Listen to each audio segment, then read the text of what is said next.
It is batter up for Barry Bonds in baseball's steroid scandal today in a San Francisco court.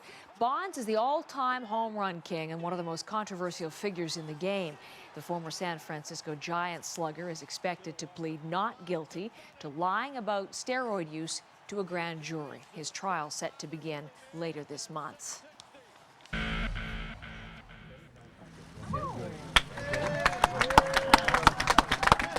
And there it is. The home plate, if you will, marking where baseball legend Jackie Robinson lived in Montreal. We set up that story for you yesterday morning. Robinson's daughter, you saw her there she is there on the left. U.S. Ambassador to Canada David Jacobson together unveiled the plaque. Robinson and his wife made their home at 8232 de Gaspé Avenue in the Villeray district, and they lived there for a summer in 1946. He was a Montreal fan fave. His MVP season led the Royals to the International League Championship.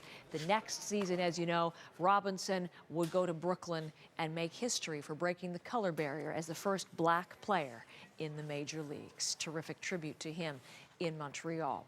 Let's turn to the rest of your sports highlights here. Nabil is here. We should be playing, I don't know, drum roll, special effects, sports breaking news about the 2015 Women's World Cup, Nabil. Yeah, Zimbabwe and Canada were the last two countries to host. Yes, we talked about that. There were two remaining. Absolutely. And we talked about Zimbabwe maybe having a good chance because of the success they had in South Africa, but Zimbabwe has dropped out of the running officially. Really? Leaving Canada as the only host bid now. And this is big news. I mean, Canada has, you'd think, I mean, you don't want to speculate, but with being the only bid left, without barring any surprises, I mean, they should be able to get this. Now, their bid will be evaluated on Wednesday and Thursday by FIFA executives. Right. If it does go through, they will host the Women's Under-20 World Cup too, which is in 2014 as a test event to try it out. We should mention that Canada has hosted the Under-20 before in the men's side back in 2007, but 2011 World Cup coming up in Germany. We know Canada is there. It's just great steam going into the 2011 World Cup, knowing that, hey, Canada could have it in 2015 also. Potentially 2015. So Canada's not questioning its bid. It's whether or not FIFA approves Canada's bid at this point. Absolutely. So by this week, we should know if FIFA approves it or not. And then they'd play games right across the country, World Cup, different I think spots, that was the plan. It was to go across the country. Really exciting. So stay with us for more as that story develops, but quite a big headline. Zimbabwe out, Canada the lone bid for 2015 in Women's World Cup soccer. Big day it was for hockey fans, too, and reporters like you. It started off slow, a long day, 9-hour day yesterday. You know, it's an exciting day for fans and media, but the NHL Trade Deadline isn't so much fun for the players. A total of 16 trades were made yesterday. All the Canadian teams were part of the action. Let's take a look at some of those trades, more significant trades for the Canadian teams. The Vancouver Canucks bolstered their fourth and third lines by adding Chris Higgins and Maxime Lapierre. The Calgary Flames added veteran Freddie Modin. Now, Flames GM Jay Feaster knows Modin very well. They won the Stanley Cup together back in 2004 with Tampa Bay, so a nice pickup at a low cost.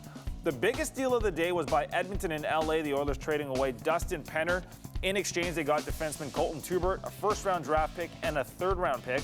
And the Ottawa Senators continued to be sellers. They sent Chris Campoli to Chicago for a draft pick and Ryan Potuni. Now, speaking of the Blackhawks, they were in Minnesota to take on the Wild. Pick this one up in the second period. Jonathan Toews behind the net, spots Patrick Sharp. Nice goal. He goes far side. Better look at it here. 1-0 for the Hawks. Then check out this beautiful pass here. Kane to Toews. Nice little tap in. 3-0 Hawks. They're in the driver's seat. Just seconds into the third. Marty Havlat on the breakaway. Nice move there. His 20th of the year makes it 3-1. The Hawks, though, go on to the 4-2 win. A little hot now. They're in fifth spot in the West. And some baseball news. The Toronto Blue Jays now know what it feels like to face one of the most dominating pitchers in the game. In his first spring training start of the year, Roy Halladay pitched 2 shutout innings against his former club. The 33-year-old allowed 2 hits, struck out 1, and walked 1. Now, Halladay was slated to face off against Kyle Drabek, but Drabek was scratched due to a sore neck. The Phillies went on to beat the Blue Jays 6-3. And that's your look at sports.